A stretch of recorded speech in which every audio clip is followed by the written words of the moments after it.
திமுக துணை பொதுச் செயலாளர் கனிமொழி குறித்து ஆபாசமாக பேசியதாக கைது செய்யப்பட்ட அதிமுக பகுதி செயலாளர் ஜாமீனில் விடுவிக்கப்பட்டார். திருச்சி மாநகராட்சியில் நிலவும் சுகாதார சீர்கேடுகளை கண்டித்து அதிமுக சார்பில் திருச்சி மரக்கடை பகுதியில் இன்று கண்டன ஆர்ப்பாட்டம் நடைபெற்றது. அதிமுக மாநகர் மாவட்ட செயலாளர் சீனிவாசன் தலைமையில் நடந்த ஆர்ப்பாட்டத்தில் முன்னாள் அமைச்சர் மோகன் உள்ளிட்டோர் கலந்து கொண்டனர். இந்த ஆர்ப்பாட்டத்தில் உரையாற்றிய காந்தி மார்க்கெட் அதிமுக பகுதி செயலாளர் சுரேஷ் குப்தா, திமுக துணை பொதுச் செயலாளரும் மக்களவை உறுப்பினருமான கனிமொழி கருணாநிதி குறித்து ஆபாசமாக பேசினார். இது குறித்து காந்தி மார்க்கெட் போலீசார் சுரேஷ் குப்தா மீது பொது இடத்தில் ஆபாசமாக பேசுதல், பொது அமைதியை குலைத்தல், தமிழ்நாடு வன்கொடுமை தடுப்பு சட்டம் உள்ளிட்ட பிரிவுகளின் கீழ் வழக்கு பதிவு செய்யப்பட்டது.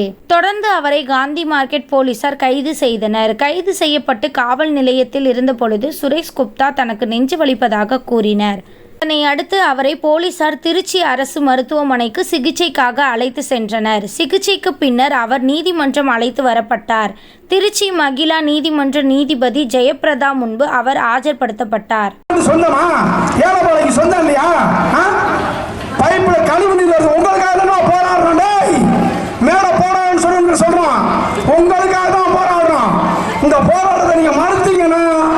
மறுபடியும் எங்களுக்கு ஏதாவது சரியா செஞ்சு தரலனா அடுத்த முறை கனிமொழி ஊத்துவோம். வேற தப்பா நினைச்சுக்க வேண்டாம், நல்லா எழுதிக்க. ஏன்னா அந்த வண்டி எடுத்து சொல்றேன்.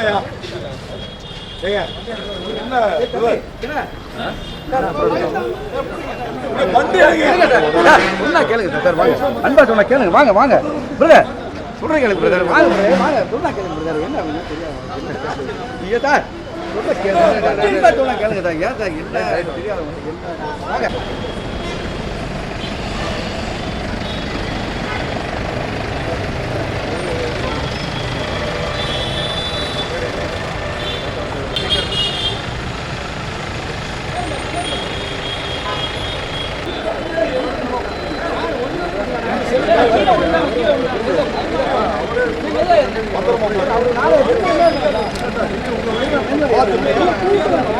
உள்ள இருந்து யாருமே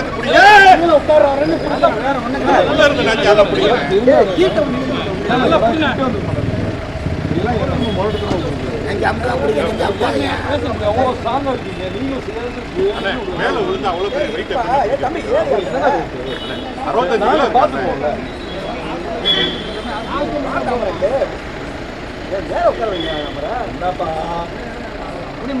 65 எனக்கு நான் வந்து வேலை பார்க்குறேன்.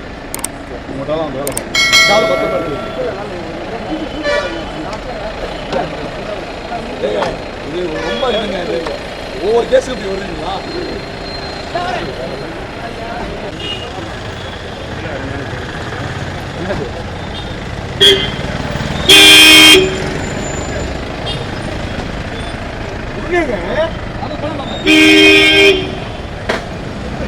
காலையில் 1:30 மணிக்கு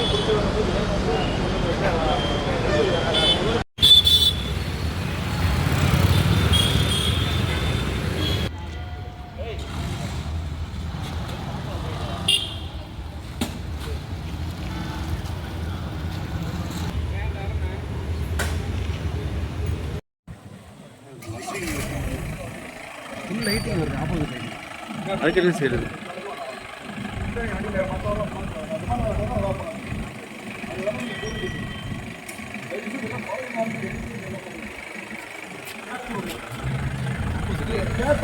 ஒன்றுமே தெரியல.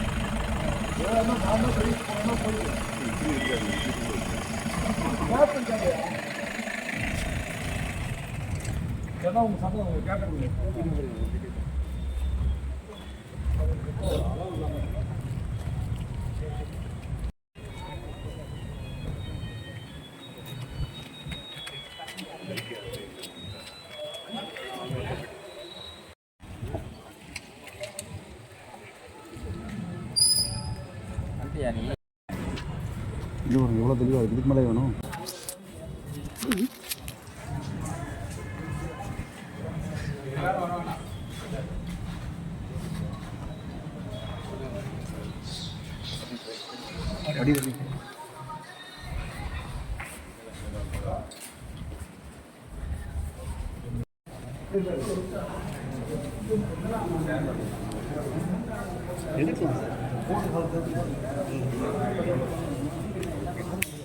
வழக்கை விசாரித்த நீதிபதி ஜெயபிரதா சுரேஷ் குப்தாவின் உடல்நிலையை கருத்தில் கொண்டு அவரை ஜாமீனில் விடுவிப்பதாகவும் மறு உத்தரவு வரும் வரை காந்தி மார்க்கெட் காவல் நிலையத்தில் காலை மாலை என 2 வேளைகள் கையெழுத்து இட வேண்டும் எனவும் அவர் தன்னுடைய உத்தரவில் குறிப்பிட்டுள்ளார்.